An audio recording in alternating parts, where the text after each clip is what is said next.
All right, we're back from our break. It's now 1:29 p.m. Okay, next item on the agenda is the consent agenda. Item number 2, adoption of the August 20th, 2025 board meeting minutes. Members, would anyone like to make a motion on this item? So moved. Okay. Second. All right, so we have a motion and a second to adopt the August 20th, 2025 board meeting minutes. And so the maker of the motion was Member Vasquez, and Deputy Controller Emran made the second. Do we have any written comments on this item? And is there anyone in the auditorium that would wish to make public comment? And therefore, we're going to go to the AT&T moderator. Please let us know if anyone is on the telephone line and would like to make a public comment regarding the adoption of the August 20th, 2025 board meeting minutes. Thank you. Again, ladies and gentlemen, if you would like to make public comment at this time, please press 1 followed by 0. 1 followed by 0.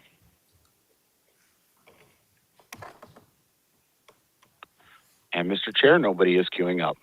Okay, great. Thank you, moderator. Any further discussion? Seeing none. Member Vasquez has made the motion to adopt the 2025 August 20th, 2025 board meeting minutes, and Deputy Controller Emran has made the second. Ms. Cicchetti, please call the roll. Chair Gaines. Aye. Vice Chair Lieber. Aye. Member Vasquez. Aye. Member Schaefer. Aye. Deputy Controller Emran. Aye. All right, the motion passes. Thank you, members. Let's see. We're now going to go to item 4 on the agenda, and that's the Executive Director's report. Ms. Stowers. Good afternoon. I'm Yvette Stowers, Executive Director for the State Board of Equalization.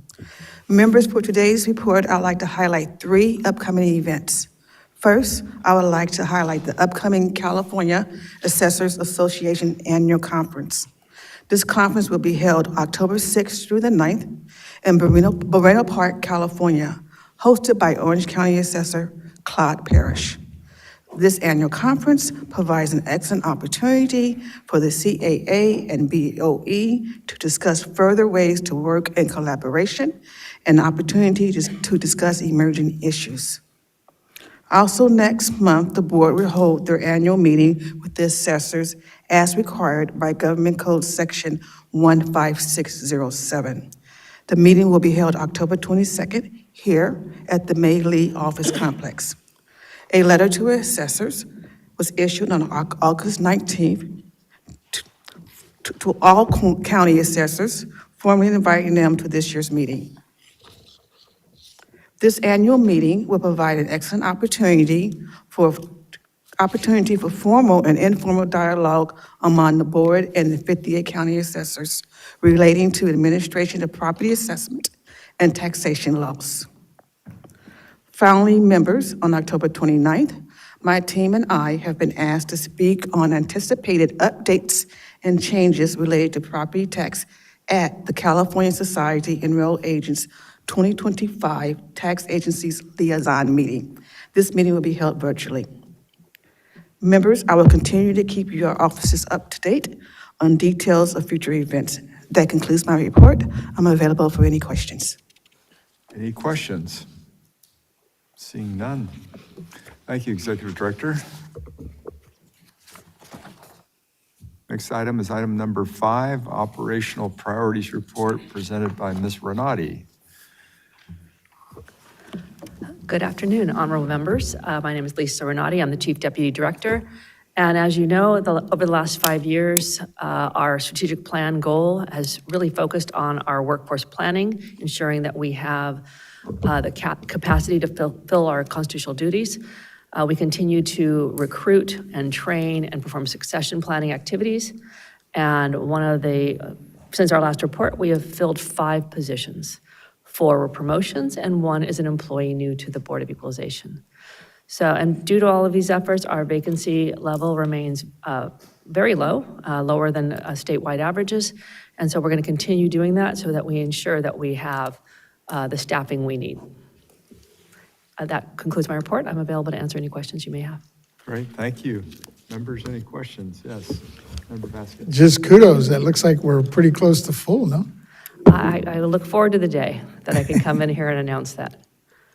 Thanks for all your hard work and your staff on that. Yeah. Thank you. All right, any other questions? No? Okay, thank you, appreciate it. Next item is item 6, Taxpayer Rights Advocate Office's report, presented by Ms. Thompson. Hello. Hi. You might turn on your mic. Sorry. Some of us want to hear you. Do you? Some of us. So hopefully most of you. So good afternoon, Chair Gaines and honorable board members. I'm Lisa Thompson, Chief of the Taxpayer Rights Advocate Office, and I'm here to provide you an update on the activities of the TRA office to keep you informed. As far as completed case counts, this month I will be providing 2 months worth of data, July and August. For the month of July, our office completed 43 cases, of which 35 were in the valuation category.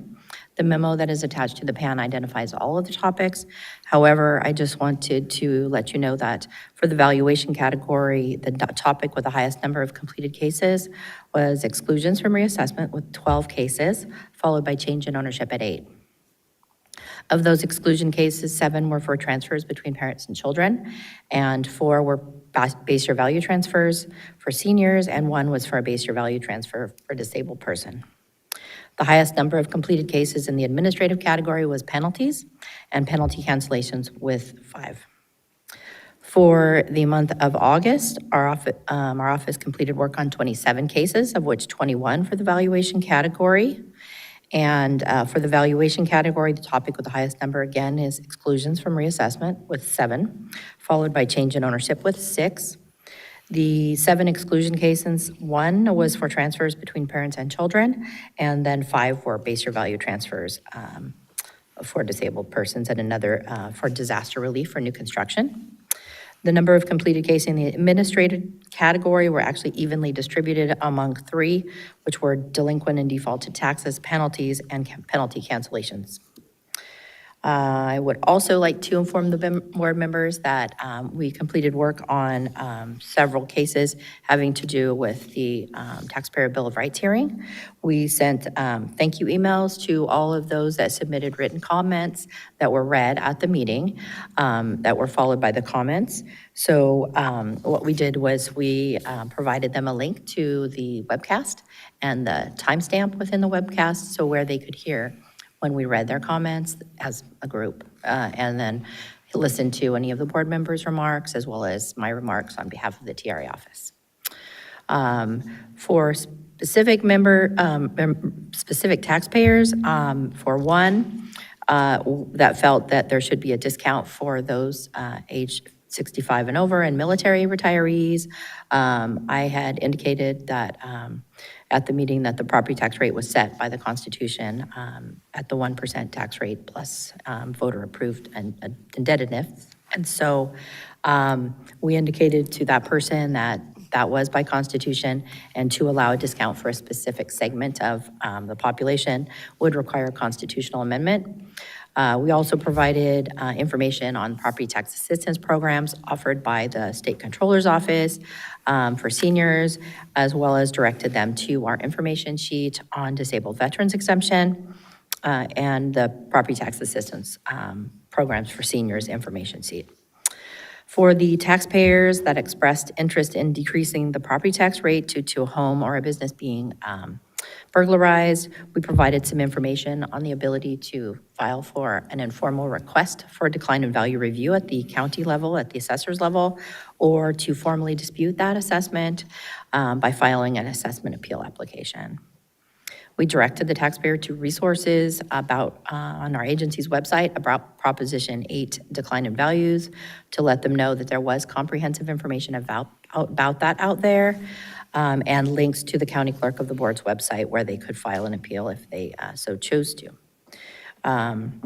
As you may recall in my remarks, I did indicate that if there were problems with, in a neighborhood, generally the market value would be, or the market conditions would reflect that decline in value and would be taken into account with the assessment made by the assessors, since they have to assess property at the lower factored base year or market value.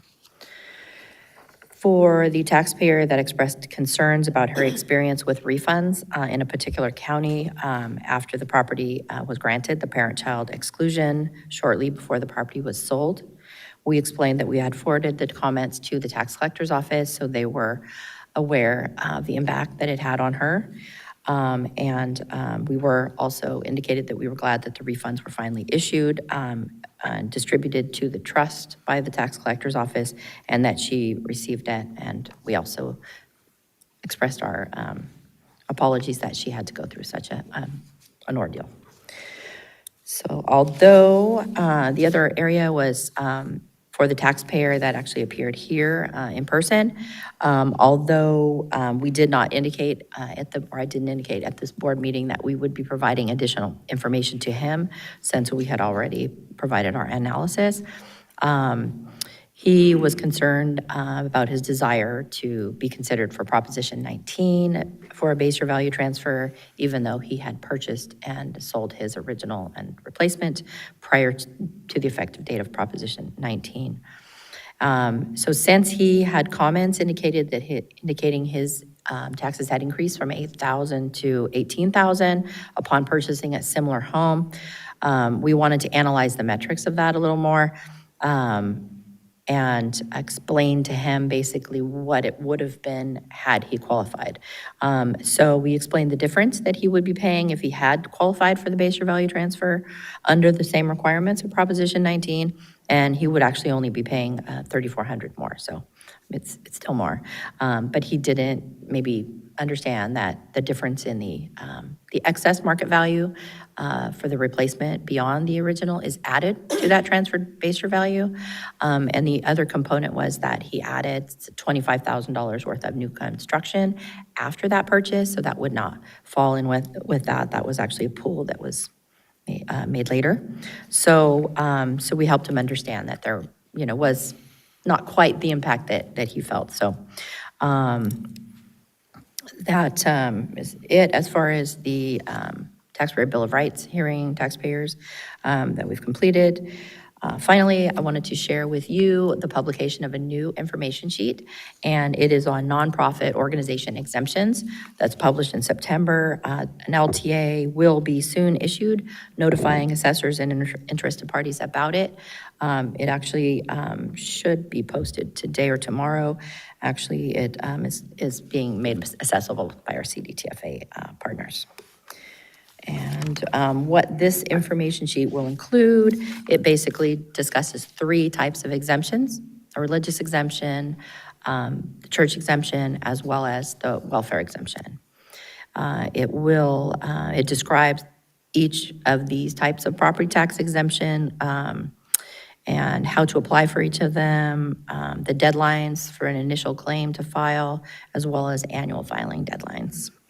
It also outlines the welfare exemption and that it is co-administered by the BOE and county assessors' offices, emphasizing that an organization must hold an OCC issued by the BOE before the assessor can grant the welfare exemption on the organization's property for the welfare exemption. Additionally, it addresses the availability of the welfare exemption on property used for low-income rental housing, the types of organizations that can qualify, and the requirement that a limited partnership must have a supplemental clearance certificate issued by the board. The information sheet provides information on how and when to apply for an OCC as well as an SCC. And that concludes my updates. If you have any questions, I'm happy to answer them. Members' questions? Member Schaefer. Yes, thank you.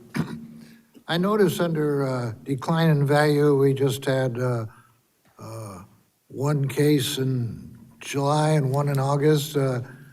I imagine in LA County alone with the fires, we've had hundreds and hundreds of decline in value issues. Did we have a larger number in the past, or have these generally been resolved by Assessor Prang's office to the satisfaction? I think Assessor Prang has been proactive and doing an excellent job in seeing that there was a promptly reduction in value for homes that were destroyed. That just makes sense, but I imagine there would be a number of dissatisfied taxpayers too, if he wasn't acting fast enough. Did your office hear from many people in the LA County over the fire problems, or is this a token appeal or token inquiry suggesting that there really was not much interest in your office because they were taken such good care of by the assessor? So I'll answer the first part about Los Angeles first. So for Los Angeles, Los Angeles was very proactive about that, about removing the improvements that were on the value as of, as quickly as possible. I know on the tax collector side too, they have notices and they were saying, don't pay the property tax bill, hold off on that. So they were proactive, but Los Angeles was removing values.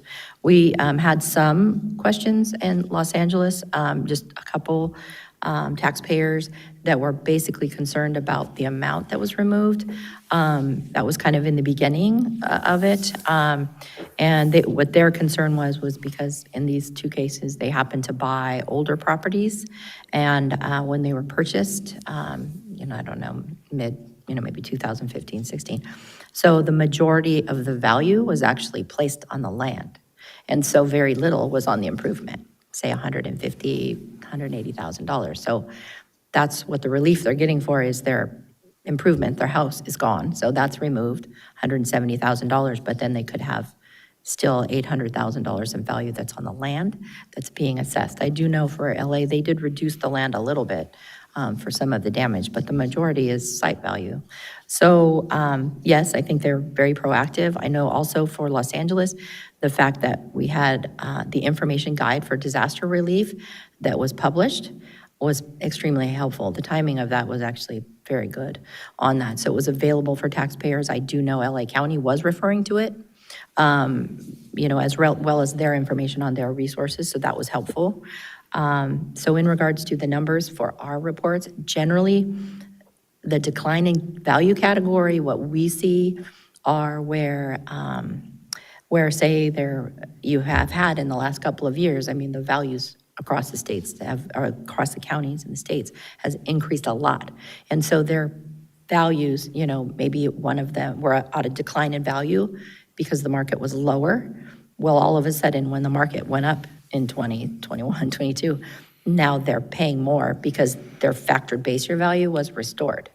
So that's typically actually what we see when we're looking at the TRA office for the decline in value category. We explain to them that's what happened. That's why your property tax bill was so much more, which corresponds to the assessed value, because that's how your taxes are calculated. All right, well, thank you for Thank your you. vigilance. Yeah. Great, thank you. Member Vasquez? Yes, thank you, Chair Gaines and Ms. Thompson for your report. I noticed that we had quite a bit of inquiries or an increase in the exclusion piece. Was there any specific exclusion that was being requested by the taxpayer? The exclusions are, we always have some sort of concerns about the parent-child exclusion. We see those, as well as base year value transfers of certain things, but it's pretty consistent. We typically always have that. We're still seeing concerns from taxpayers that unfortunately didn't meet the 1 year move-in requirement, but more and more what we're seeing is is that they just didn't meet the homeowner's exemption requirement for 1 year. But thankfully, if they're still owning the property, they can get prospective relief. And so we're helping to provide that clarity to know that, no, you still can apply for it. And it's important to do so now. So like particularly now, I mean, it's based on the year that you file the homeowner's exemption. So if somebody's already missed the year, it's very important to file it within this calendar year, or they'll miss another year. So, yeah. Base year value transfers, same. If we just get different, they're vastly different scenarios. But a lot of people are not understanding that, like for the base year value transfers, is that when they buy up, that they're not going to receive their entire, just their transferred base year value from their older house. They have to account for the fact that you paid $200,000 more for it, and market value wise, there was a difference, so you're going to be paying some taxes on that $200,000 excess, so. We're not getting many folks asking or requesting or had concerns or asking about disabilities. Not as much. I mean, the base year value, I'd say, there's more base year value transfer requests under the seniors than the disabled. So we occasionally have those. Like we had one on this, I don't know which one it was, but that was for new construction. So they just had some questions on, they had experienced a fire, but they had an exclusion for a new construction. So they rebuild. So that was an exclusion as opposed to like a base year value transfer. So if your property is destroyed and you decide to rebuild on the same site, then you can receive the new construction exclusion, so. The reason I bring up the disability is when I was speaking in Santa Cruz, one of the participants in the workshop asked about it, and I thought maybe we had a backlog on that.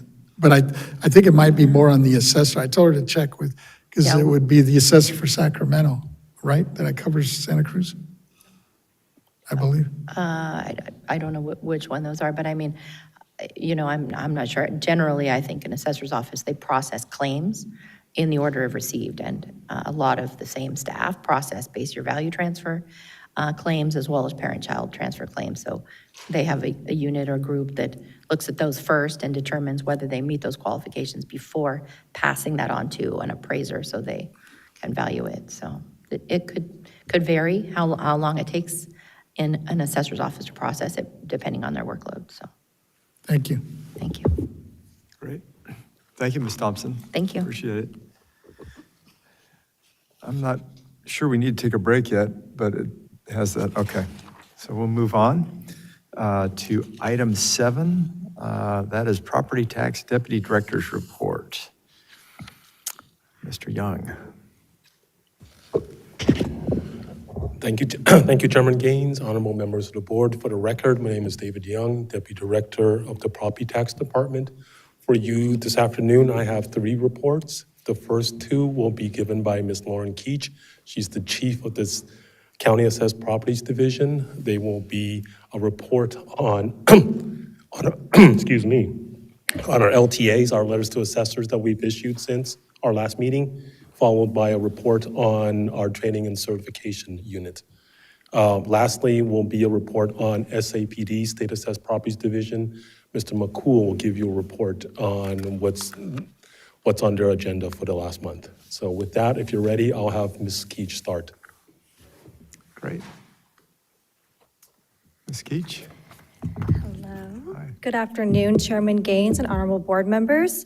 I'm Lauren Keach, Chief of the County Assessed Properties Division. Today, I'll provide a brief report on letters to assessors. Attached to this month's agenda is a memo on letters to assessors, which provides a list of the LTAs issued since the last report at a board meeting, and a link to the BOE's website where a list of all LTAs can be found. As of the date of the attached memo, the agency has issued a total of 29 LTAs for calendar year 2025, and 5 LTAs since the report at the last board meeting. Those LTAs are summarized in order as follows. An LTA from the Assessment Practices Surveys Division to issue the Kern County Supplemental Assessment Practices Survey. An LTA from the Executive Office to announce the annual meeting of the State Board of Equalization and County Assessors on Wednesday, October 22nd at 10 a.m. An LTA to report the 2026 lien date, Urban Agricultural Incentive Zones Act per acre value of California irrigated cropland, an LTA to publish community land trust housing data for the 2024 lien date, and an LTA on 2024 litigation involving property tax issues. This concludes my report on letters to assessors. I'm available to answer any questions you may have. Members, any questions on LTAs? Member Vasquez. Just real quick, thank you for your presentation, Ms. Keach. I was just noticing on the Kern County survey, there were several recommendations that were not implemented. Can you go over the effects of the non-compliance and how they may affect the taxpayer? So this LTA came from the Assessment Practices Survey decision, where I am not involved in that process, Oh, nor okay. have any oversight. Sorry about that. Ms. Cooper will be giving her quarterly Later. report at the board meeting next month. If you'd like to ask questions then, or if you'd like to address them to someone now, we can. Whatever her, if she has the answer, we could take it now, or I could wait, either way.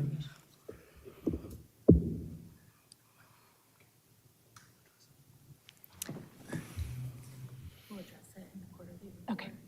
Sounds like we will address it in the quarterly report next month, if that's okay with you. That's fine. Excellent. My second question, I'm not sure it's a question for you, it might be in the legal department, so this might be for Mr. Moon, and it's a question about, regarding the two litigation cases Any questions? that were, I guess need to be reviewing the rules and issues clarifying guidance. And I'm referring to the Prang versus LA County AAB case. It seems like the major change in that we need to provide possibly some additional training. Is that the case? Yeah, Richard Moon, Chief Counsel. So there are two Supreme Court cases that came down recently, California Supreme Court cases. And typically what we've done is issued LTAs in conjunction with the County Assessed Properties Division, summarizing those cases and any sort of effects to watch out for. So those are in the works. They're in the, Yes. thank you, appreciate it. I will note on that specific case, we did issue an LTA already, so that is out there with information. Thank you. Okay. If there are no further questions, then I will move on to my next report. Oh, one more question, Mr. Schaefer?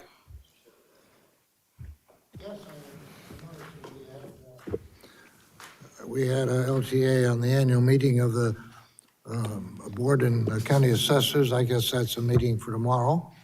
I imagine there were 58 invitees. Do we know how many are attending? I guess we can count noses tomorrow. This is for the October 22nd. Yvette Stowers, Executive Director. Yes, we do have that LTA out. It is for our annual meeting with the county assessors, as I just said earlier today, which is scheduled for next month. Okay. And we did invite all 58 county assessors. And as I explained previously, that generally the members reach out to their assessors to get confirmation on whether they will be attending in person or virtual. And they're able to attend as part of their job. I mean, we cover their hotel and travel, do we? No. Oh, that's good. Thank you. Okay, any other questions? All right, Ms. Keach, I think we can move on to the next item. Okay. I will now provide a brief report on the BOE's appraisal training and certification program.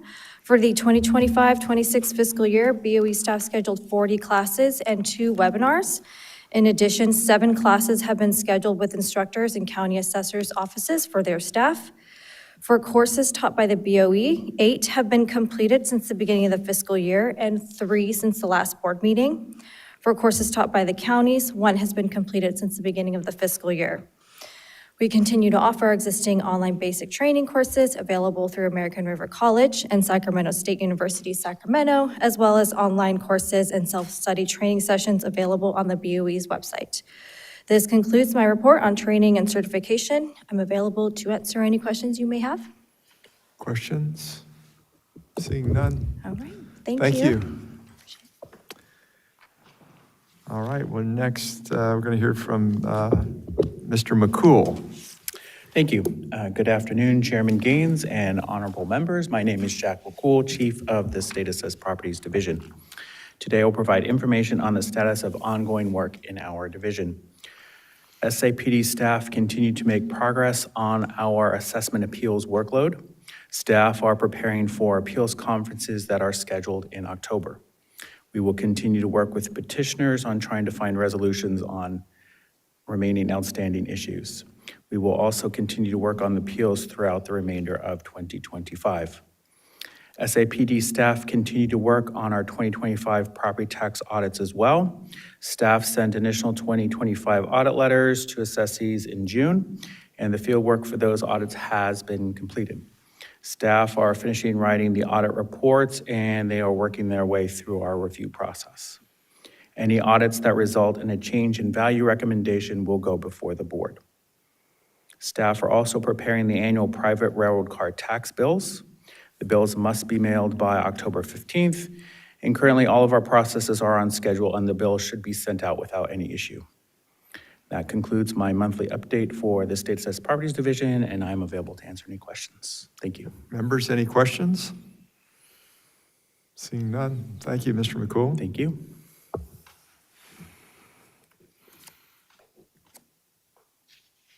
Anything else, Mr. Young? This concludes my report, unless there's any other questions. No, Thank you. I think so. Thank you. Next item is Legislative Research and Statistics Division Chief's Report. That's item number 8. Mr. Angelo.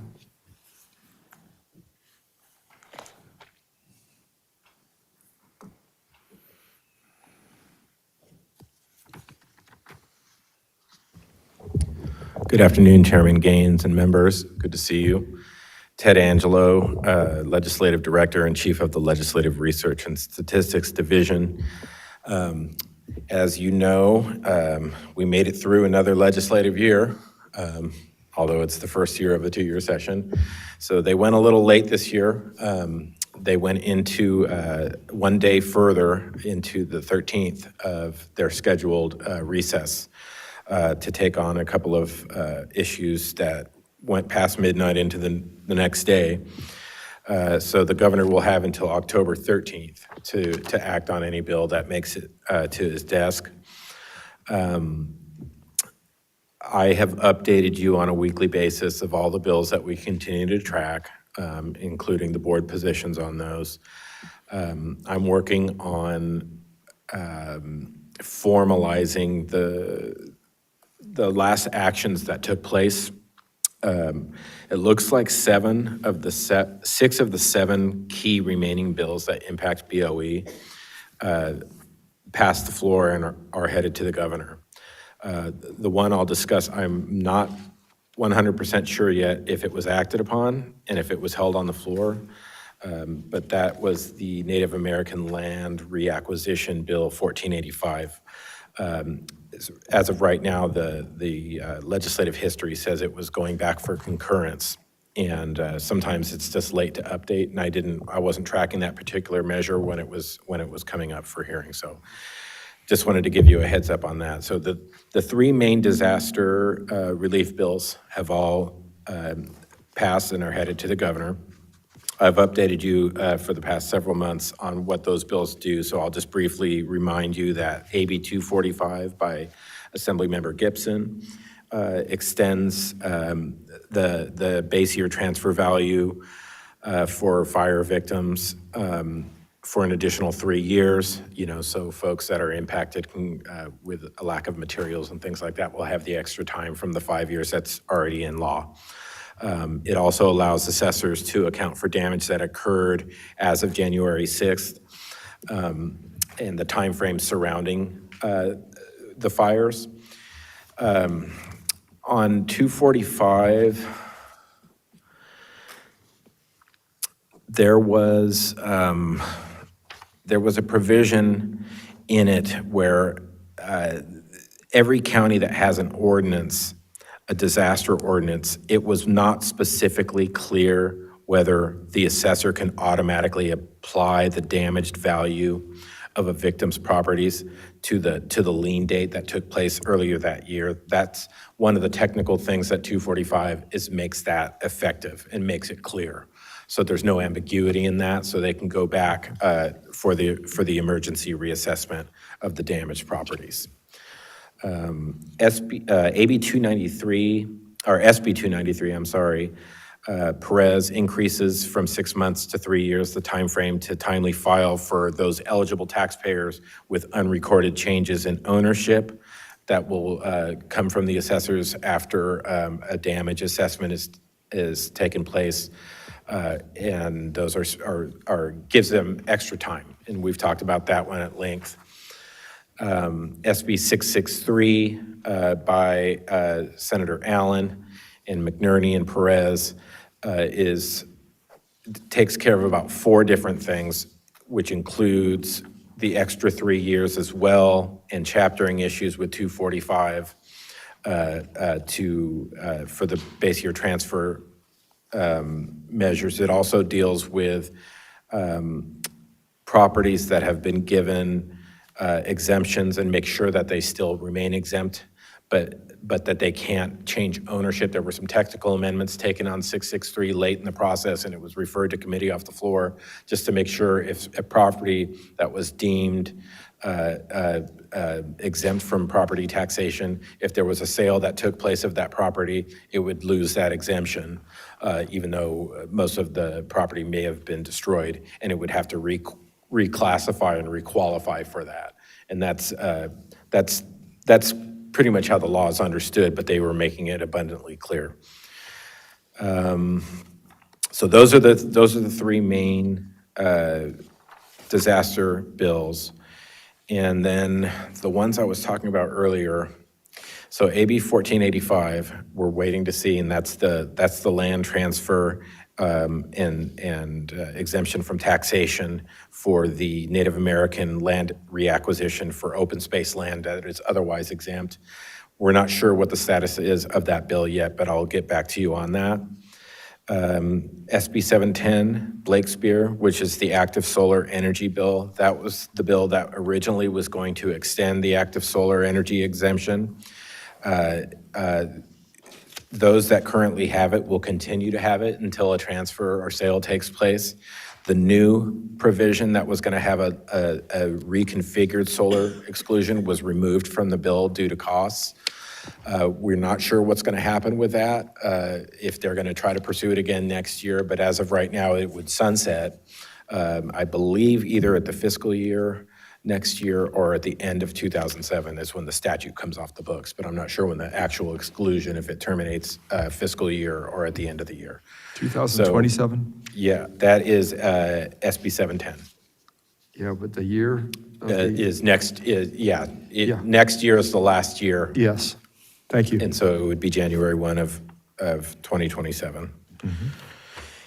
And AB 985 by Schiavo, the Chiquita Canyon, specific to LA County, that bill is headed to the governor as well, and that gives an opportunity for reassessment for decreased value in those properties. I have more details on that bill if there are questions on it, but in the grand scheme of things, it's giving them a chance if they had damage due to the subterranean fire that's occurring in that area, which is a traumatic, toxic event. It gives them a chance, if there were decrease in values to the properties, to get a reassessment done. And to go back with the details of the bill allows them to go back a few years and get that reassessment done. So that's it for the bills that directly impact, from an administrative standpoint, board administration standpoint, the Bagley-Keene Open Meeting Act bill that extends the current sunset date until January 1, 2030 is also headed to the governor, SB 470 Laird. And that should be it. That's it for the active legislation that's headed to the governor, or that was on the floor the last days of session. The only other issue I might bring up is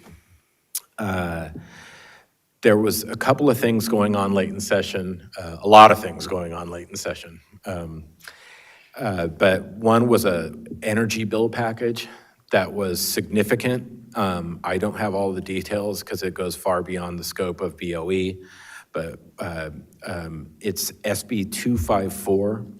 And part of that larger energy bill package, which has at least 6, 7, 8 components in it, it would potentially extend the wildfire fund statutes that were enacted in 2019. So the wildfire fund was pretty much known that it's going to be exhausted from the fires that happened in LA in January. And these were done with investor-owned utilities and ratepayer assessments that got to this $21 billion fund. So they put something in to either extend that.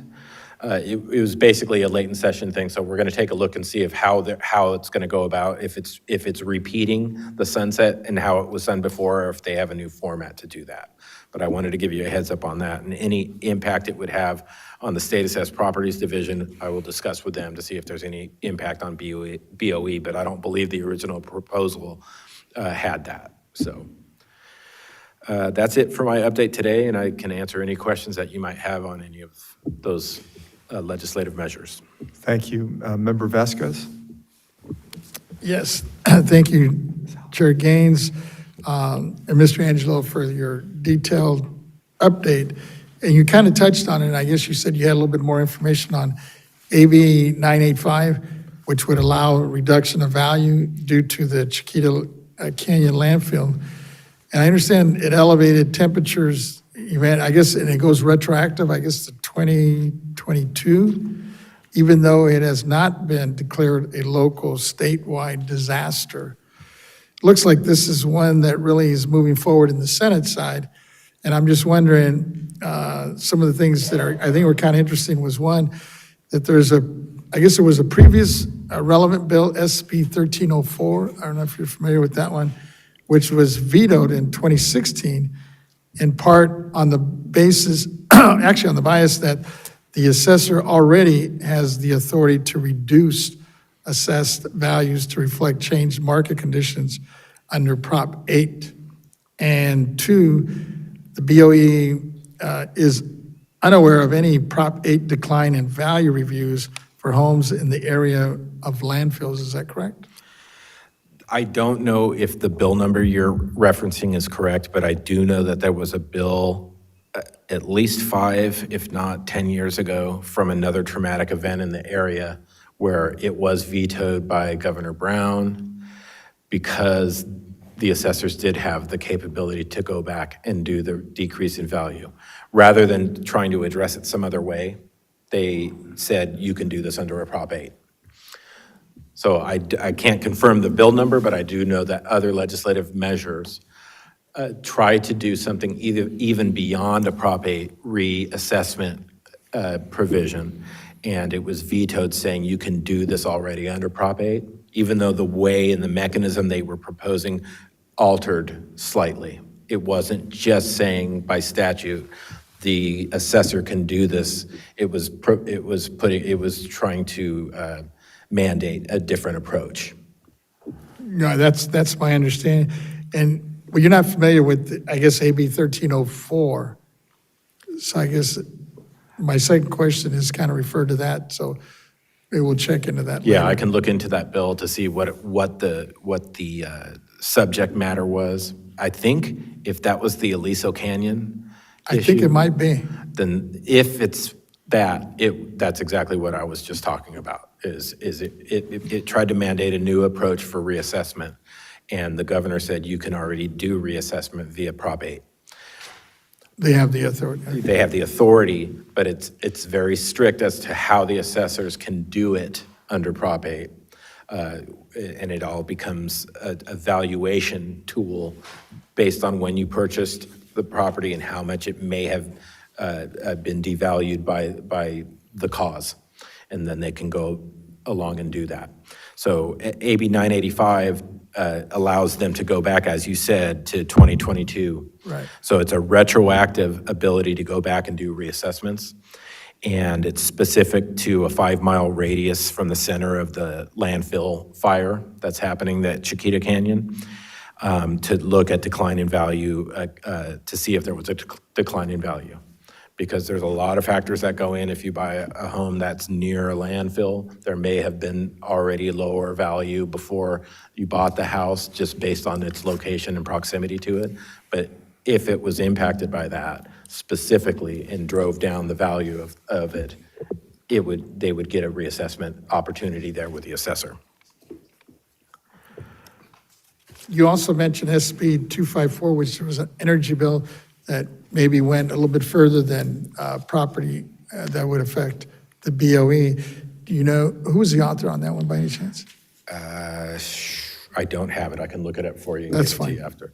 Thanks. But that bill was either second to last day or last day of session. So That's what I heard. It was one that had been discussed with many stakeholders in many different areas, Energy Commission. Right. This is not a BOE-related issue bill. Right. But I brought it up because there are a lot of facets to it, and it could potentially have a little bit of a bearing on what we oversee, but not necessarily from a property tax perspective. Thank you. Good. That's good work. Vice Chair Lieber. Thank you. Yeah, I'd like to kind of keep track of any emerging issues that are similar to AB 985. We have a very large issue that's emerging in the Bay Area of unrestricted pumping on new developments and the rise of groundwater, where individuals are buying new homes in areas where there's subduction and rising groundwater, and it's raising toxins in the soil to within inches of the surface. And so I think, it's an adjacent issue to what was going on with Chiquita Canyon landfill in that sense. And so I'm interested to find out, what happens with that issue since it is comparable. And probably in the future, the issue of the rising groundwater and the lack of registration of pumps is going to become much more salient for the Bay Area and have discussion and have impacts in, at least some of the 9 Bay Area counties. Thank you. We'll definitely keep a lookout out for that and as well. And I won't go into any great detail because it's beyond my bandwidth on the issue, and I don't want to bring Mr. Young up on this unless we got really technical. But basically, anytime there is a toxic event and it drives down property values, sometimes it doesn't happen because the sales don't take place till later. So giving some retroactive relief like they're trying to do in the Chiquita Canyon is one method, but trying to do something separate goes beyond what the assessors are allowed to do from a valuation standpoint, and then they try to do something beyond that, and you run into constitutional safeguards from Prop 13 and whatnot. So it's not an easy thing to address those types of either tragedies or toxic issues that are emerging, but there are methods on the books to address them. They're just not as nimble as you might hope. So. Okay. Deputy Controller Imran. Thank you, Mr. Chairman. I want to thank you also for your report, Mr. Angelo. In regards to AB 1485, in regards to tribal land, it's a property tax exemption. My understanding is that this is tribal land that the state is giving back to the tribes, correct? Correct. And it's avoiding documentary transfer taxes and allowing that land to go back in a tax-free environment, but property tax-free environment, but it can't be used for commercial purposes. It has to be kept as like an open space land. There's many provisions in the bill that would direct it that it had to be used for those purposes. Otherwise, it wouldn't be exempt from property tax. So not a housing, not casino, just more. Correct. Keeping it as natural element. Understood. Thank you. And that's why, without speaking to the bill exactly.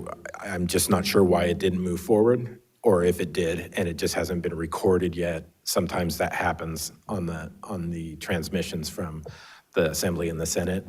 Usually when a bill goes back for concurrence, it's just a rubber stamp and it's headed to the governor. So it just didn't show that on the latest update, but it's possible that it's still moving. And if not, it would be a 2-year bill and still be active for next year. Got it. Is there anything that we have to do on our end to make sure that it's a seamless transfer? In terms of, I'm not understanding exactly. The land transfer and then the exemption applying? Oh, it's out. In terms, I don't know the answer to that, but we can look into it. Mr. Young would know that. But in terms of what the bill is, the process that's in there, it didn't have any new process other than what they currently have to go through to become exempt. So it just gives those Native American entities the ability to be tax exempt the way they currently are by reacquiring that land. So I don't believe there is a special process in the bill to have to file that way, but I'll double check on it and get back to you. I appreciate that. I also got to see members of the legislature. They're working into the weekend, 3, 4 in the morning. So kudos to them. And I'm here just to dissect the bills. Thank you. All right, and Member Schaefer. Thank you, Chair. Senator Blakespears from my district has SB 16. The bill is Ending Street Homelessness Act. We only concern ourselves with pending legislation that affects the Board of Equalization.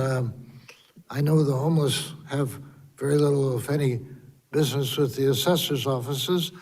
I guess this bill is saying that the homeless are a toxic situation and the presence or absence of the homeless in any given neighborhood would give rise to revaluation of assessment values. Is that how it comes under something that might affect the State Board of Equalization? I was just trying to relate how that bill got on this list. It's on this list, Mr. Schaefer, thank you for the question. It's on this list because it would impact us, and it had a provision in it that would extend something that we oversee in existing law that has to be renewed, and it became a 2-year bill, so the bill's not moving.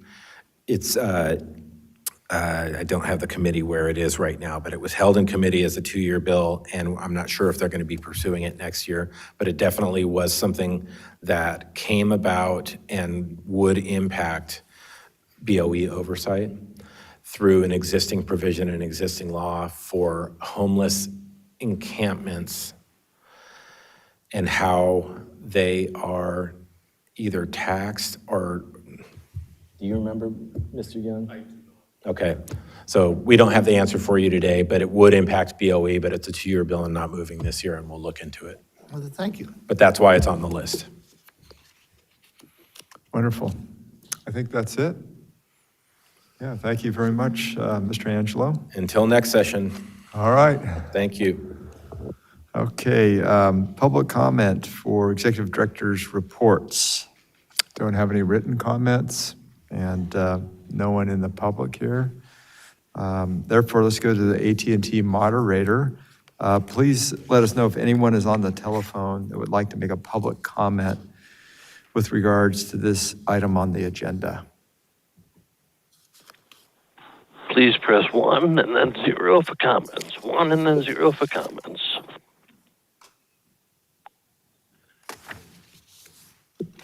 And we presently have no one in queue. Please continue.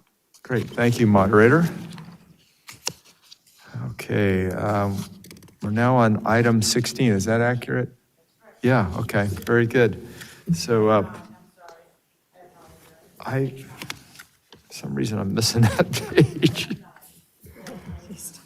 Let's see here. Yeah, great. Okay. Item 9. Okay, is that public comments? Is that the same thing? Public comment on matters not in the agenda? Yeah, okay. All right, persons who wish to address the State Board of Equalization regarding items that are not on the agenda may do so under this item. Please note that the board cannot act on items not on the agenda. However, the board can schedule issues raised by the public for consideration at future meetings. So do we have anybody that would like to comment? I have 2 written comments. Okay. I'm going to read them into the record. The first one was submitted in our, we have a portal, and the first one was submitted by Giannina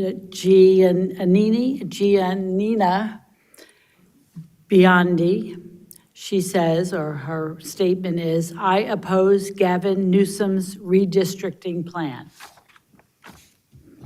The second one that we received was from Barbara Haley-Bone.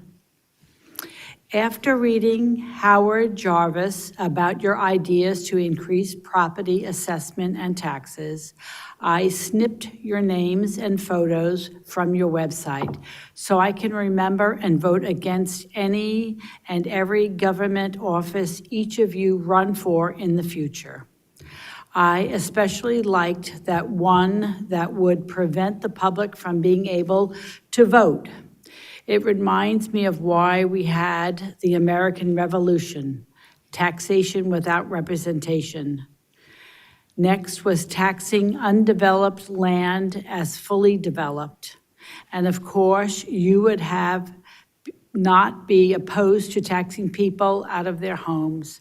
But as all politicians like Latia James and Adam Schiff, you and your friends would find a way not to pay your fair share, even if it was illegal. After all, who would dare to prosecute you? That's the end of the 2 written statements that were received electronically. Great, thank you. But just for clarification, we haven't voted for any tax increases on this board. So I just want to clarify that. And, but we appreciate the comments, and that's a part of public discourse here. So, okay, so there's nobody in the auditorium that would like to make a public comment. Let's go to the AT&T moderator. And please let us know if anyone's on the telephone line that would like to make a public comment regarding this item on the agenda. Please press 1 and then 0 for comments. 1 and then 0.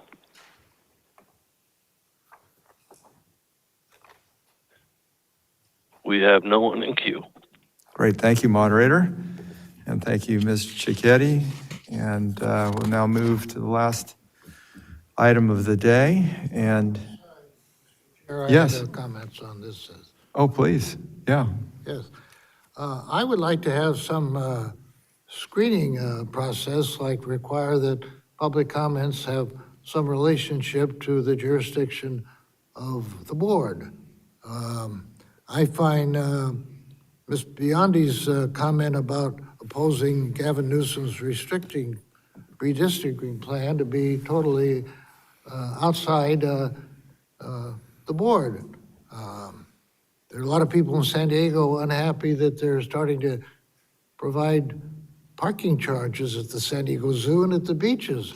If they would start protesting that before our board, there ought to be some screening process where it's going to be required that the comment have some relationship to the Board of Equalization. So I would suggest that we consider giving our executive director, along with the consent of the counsel of our good attorney, the jurisdiction to reject something that's totally irrelevant to our board. If we don't protect ourselves on that, we could have 10 of these questions instead of 1. And as to the second one, Ms. Hallibone, I appreciate that she's cut my picture off of the website and wants to vote against me. I'll be running for lieutenant governor next year, so she will have that opportunity. But again, I'd like to see some screening process Mr. to Chairman, require that there be some relationship to our jurisdiction. Thank you. If I may, Richard Moon, Chief Counsel. Attorney Richard, Yeah, Richard Moon. Yeah. Since this matter is not on the agenda, it's not the right place to comment specifically on the comments that came in. We have in terms of the comments that we read, We have had the sort of tradition of reading anything that came in on matters not on the agenda, partially, I believe, because that's why the matter is there, to sort of give a broad sort of time when the public can comment. We can, however, take a look as to sort of what the limitations on that would be, and we would be happy to do that. Thank you. That's a very good answer. Okay, so is that something that the board is in favor of taking a look at, or not? Yes, Vice Chair Lieber. A question for staff. So within the comments that are not on the agenda, we can actually take a sort of a straw poll vote if we want to pursue that. If one member would want to pursue an analysis of which matters are germane and what does the Bagley-Keene or Brown Act or whatever is most relevant to the comments coming forward from the public, then they could do that, but we can't, as a body, take a group decision. Am I correct in that? Yeah, that's correct. So you wouldn't be able to comment, make a decision, or talk about any specific comment that came in on this part of the agenda. Okay. But if one member feels strongly, they could request that be agendized. Correct. And then we could examine future it. meeting, yes. Okay, so why don't we go ahead and proceed? You can proceed with your request individually, and it can come back to the board. Is that right? Yvette Stowers, Executive Director. Member Schaefer, I would recommend that you make this as a board member matter. Prepare a memo outlining your concerns about public comments that are not on an agenda, and submit it to myself and Kathy Taylor, and I will send you the timeline for the next public meeting so that we can agendize it. If we do nothing, we're open to somebody commenting about baseball or the weather. I think there has to be some screening process, and if that's ever been in the past, or if it's legal or not legal, we could get a brief one-page letter on that, and That's what I'm asking for. So if you just give me a quick little memo of what you're looking for, I'm and then we can put it on the agenda and we can have a public conversation about I'm it. looking to give you, the executive director, the authority to determine that a public inquiry is outside the jurisdiction, does not deal with anything within our jurisdiction. Okay, I will place this on the agenda as a board member matter, and then Member Schaefer having a discussion of what is and what is not appropriate for public comment. Very well. Great, thank you. All right, board members, are there any closing remarks? Yes. Member Vasquez. Thank you, Chair Gaines. I just wanted to, if we could adjourn in memory of the two losses that were mentioned earlier. Well, actually, we didn't mention the second one, but I would want to see if we could do it in memory of both Charlie Kirk and also the former California legislator, John Burton, who we lost. Yes. John Burton was known, as a powerhouse that shaped California Democratic politics for 6 decades. He died back on September 7th. At the age of 92, he influenced California politics and policy on many issues, such as welfare, foster care, auto emissions, and guns. With his brother, Representative Philip Burton, and his colleague, buddy from San Francisco, Mayor Willie Brown, Burton was integral to the Democratic politics in San Francisco and the state starting in the 1960s. Shortly after earning a Juris Doctorate from the University of San Francisco School of Law, he was elected to the Assembly in 1964, and in Congress a decade later. He then left politics in '82 to recover from cocaine addictions, but returned to serve again in the Assembly from 1988 to 1996. Then as a state senator from 1996 to 2004, he served as a Senate pro temp in 1998 to 2004.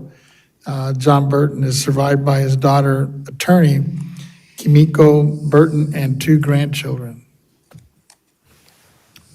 Very good, thank you. Are there other comments? Shirley Burr. Yes, thank you so much. John Burton was a mentor to me. He was someone who's very important in my life, and someone that I worked with very, very closely from my very first weeks in the assembly, and I continued to have a close relationship with until the recent days.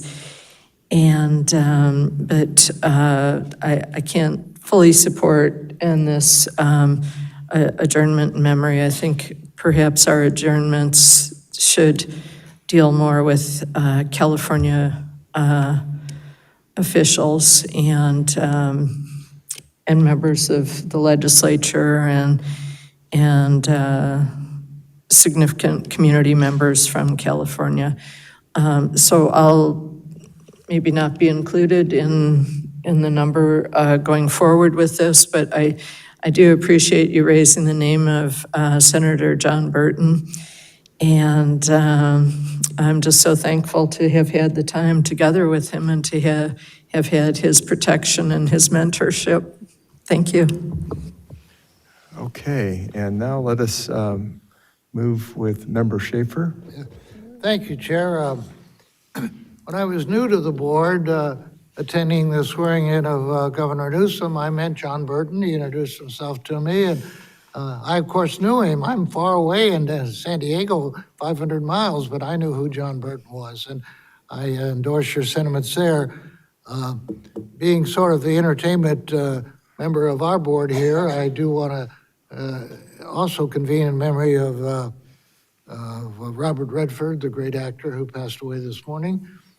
Known for Sting, the Sundance Kids, had a wonderful career in film and entertained everybody in our jurisdiction. And I would offer his name to our commemoration. Thank you. Wonderful, thank you. And Deputy Controller Imran? Thank you, Mr. Chairman. Great first day. Also, I'm in agreement with Member Lieber here on the adjournment style here. So thank you for that comment, Member Lieber. I also want to bring up something very tragic that happened in the Bay Area. A 16-year-old was spectating a sideshow. These unlawful, unpermitted sideshows, climbed a concrete barrier to get a better view and ended up falling 75 feet to his death. These are very, very dangerous stunts that have no place in our society, that cause a lot of damage, and now it's becoming deadly. And I think as a state of California, we have to kind of put our foot down to put an end to these unlawful sideshows. It's really hurting communities in many, many ways. And I think it's just a very sad day to see a young person lose their life. And for the record, I wanted to read his name, Jose Cuevas. He was from Southern California up here, viewing some sideshow at 3 in the morning on a Saturday. So my thoughts and prayers to his family, gone very soon. And I hope that as a state, we take more action against these unlawful sideshows. Thank you. Okay, members, we'll go ahead and adjourn. In memory of Charlie Kirk, John Burton, Rico Aller, Robert Redford, with exceptions as mentioned earlier. And we will now adjourn, and it's 2:38. And tomorrow, Wednesday, September 17th, is our board workshop meeting. Thank you.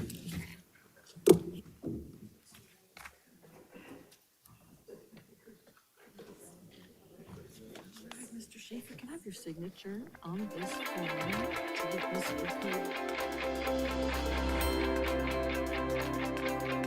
you?